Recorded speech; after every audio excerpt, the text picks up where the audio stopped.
O que a gente está vendo nesse caso, desse inquérito, desse uso do inquérito das fake news para investigar esse vazamento agora, é uma coleção de impropriedades, né? Na verdade, você tem um vazamento que ninguém diz qual é o vazamento. Qual é o vazamento que está sendo investigado? Você não sabe. São vazamentos aí. Aí o ministro pede 140, busca no acesso de 140 pessoas. Se você está procurando quem acessou dados de 140 pessoas, significa que você não sabe o que você está procurando. Se você está procurando um vazamento, a não ser que tenha tido um leaks, um mega vazamento de dados que ninguém está sabendo, não consta que seja isso. Se você for procurar acesso de 140 pessoas, é capaz de você achar algo. O nome disso na justiça é Phishing Expedition. Já que nós estamos com os nomes hoje, é Distinguish. É não sei o quê. O nome disso é Phishing Expedition. É uma prática ilegal de pesca probatória, da qual, por exemplo, a Operação Lava Jato foi muito acusada. Agora estão fazendo e parece que nada aconteceu.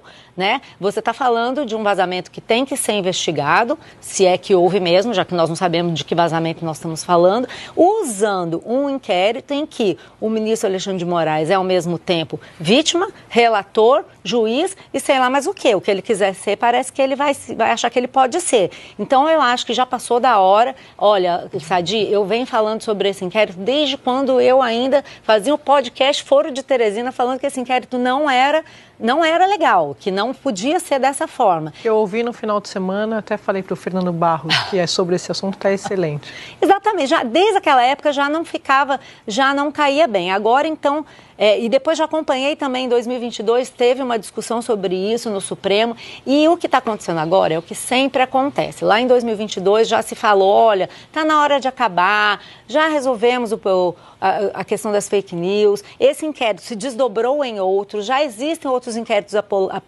apurando milícias digitais, não há mais necessidade de você ter um inquérito completamente sigiloso, ninguém consegue ver o que tem dentro. O que acontece nesse inquérito é um grande mistério, só serve para um ministro específico fazer o que ele acha que deve, sem que ninguém coloque freio. Isso não pode acontecer. Nós estamos falando aqui do judiciário, prestando contas à sociedade. E aí o que está acontecendo agora é justamente isso. Você tem um grupo que se preocupa com o devido processo legal e um grupo que quer esse privilégio. É como se fosse um salvo-conduto para que o Supremo faça o que quiser na hora que ele quiser, do jeito que ele bem entender.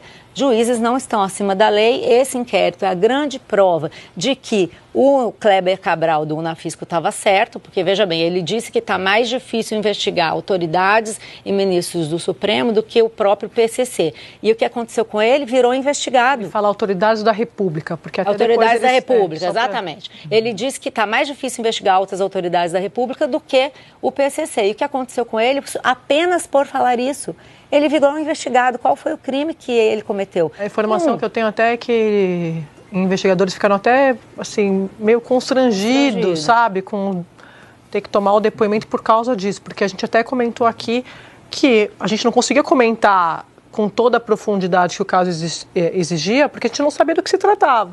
E quando depois a gente soube pela nota da Unafisco que foi por causa das declarações à imprensa, realmente...